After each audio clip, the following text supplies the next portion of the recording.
Hi there, welcome to another Assemble This video. I'm so thrilled that you're going to be joining me for today's card.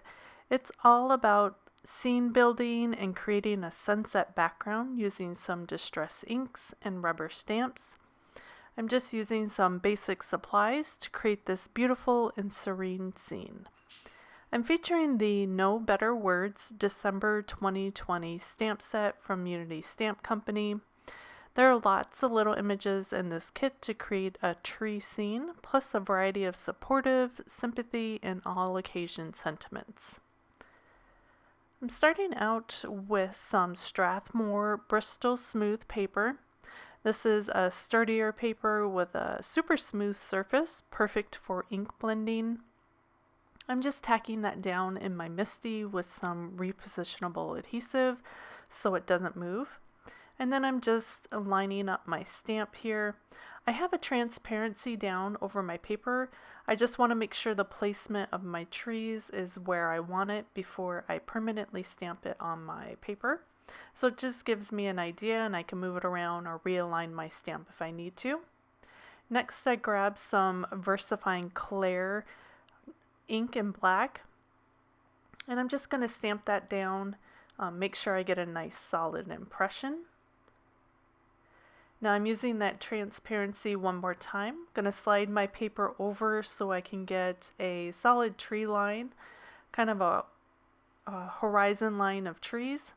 And I'll just stamp that down. And then I realized that I should have done this in the landscape position of the MISTI instead of the portrait because I can't put that paper over on the other side.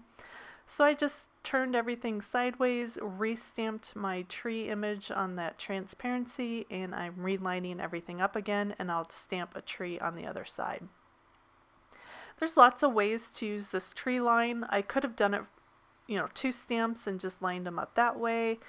But I really wanted that big bold tree right in the middle, so I chose to stamp that first and then two on either side. But you can play around with the placement of these trees. There's lots of options that you can use with this. Next, I grabbed that solid circle and I stamped it with some distress ink. This is fossilized amber. And then I just used my blending brush to kind of fill in the spots that didn't stamp perfectly.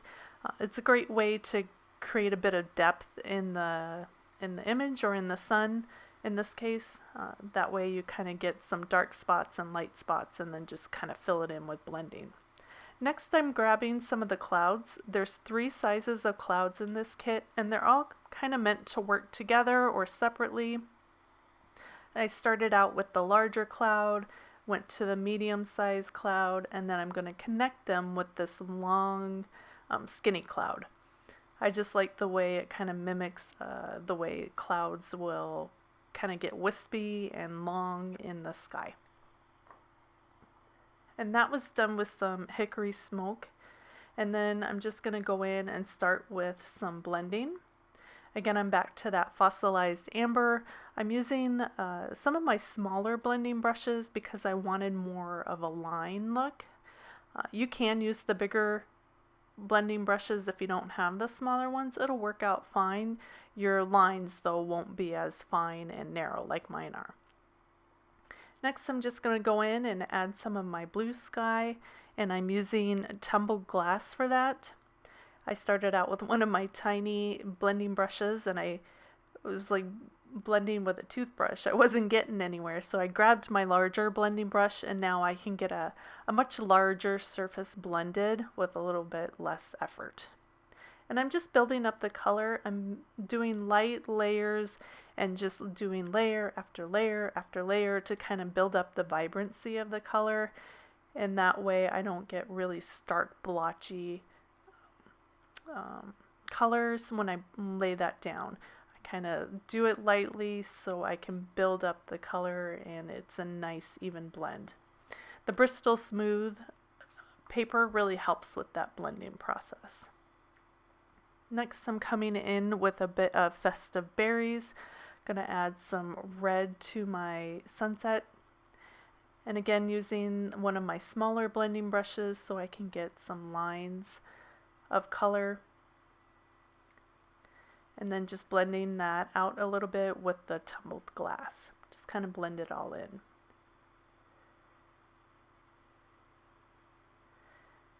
And then I'm adding a bit of purple just right below the tree line.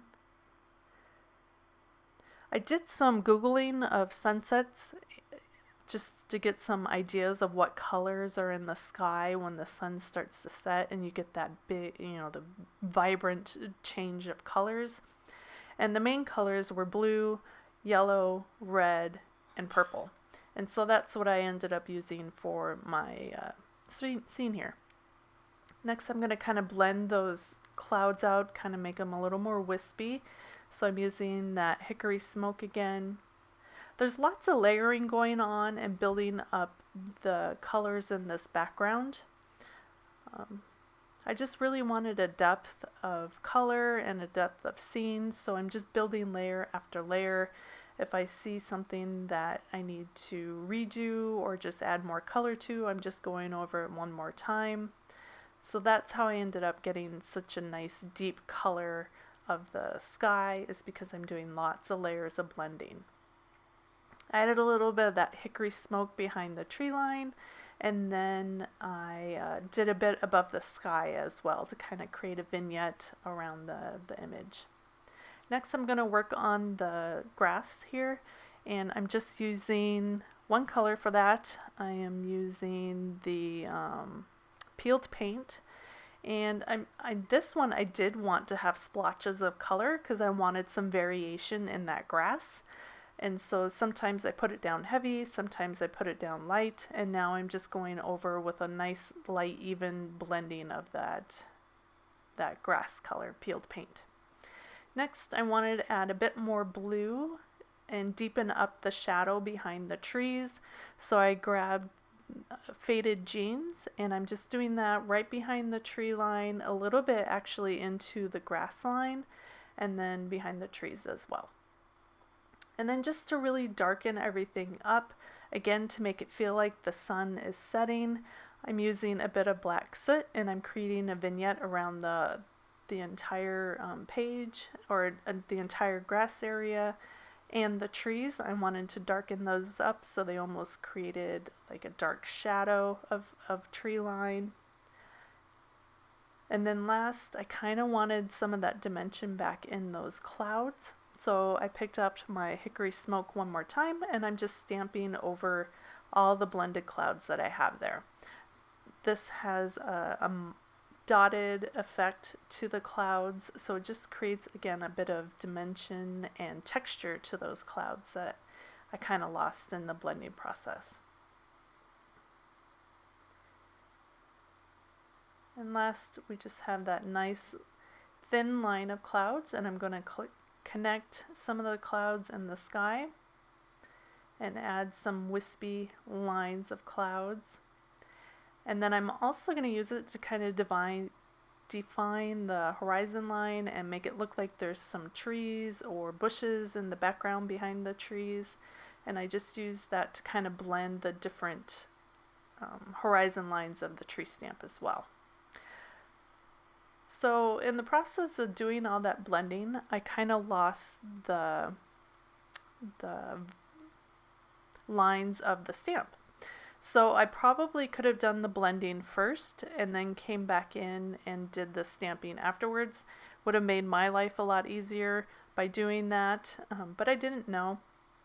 So this first time around, I'm just going to correct that by using my transparency to line up my trees and to restamp my horizon line of the trees.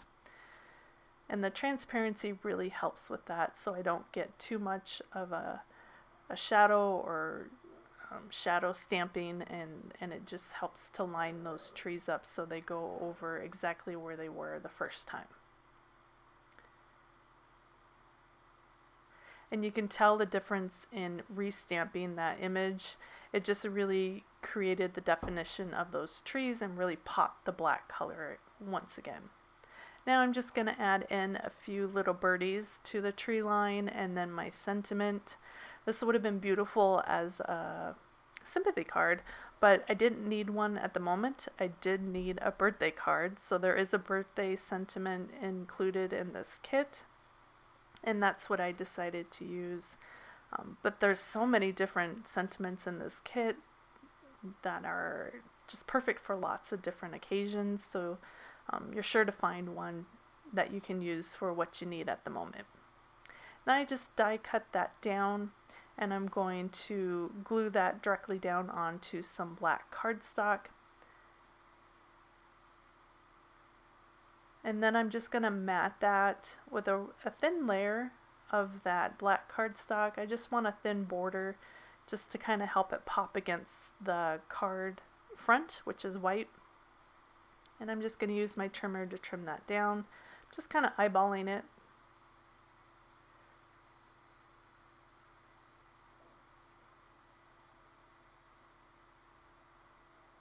I wasn't really sure about the spacing, so I used one side and then used that as a guide to trim off the sides there.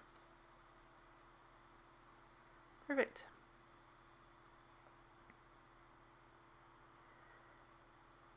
Now I'm just going to wrap around some of this black burlap string, one of my go-to accents. I just really wanted to keep it simple. This is a soft serene card, and so I just added a little bit of string to the bottom just to create a little bit of texture and just one little accent. Put a bit of foam adhesive back behind my panel, and then just glue that straight down into the center of the card.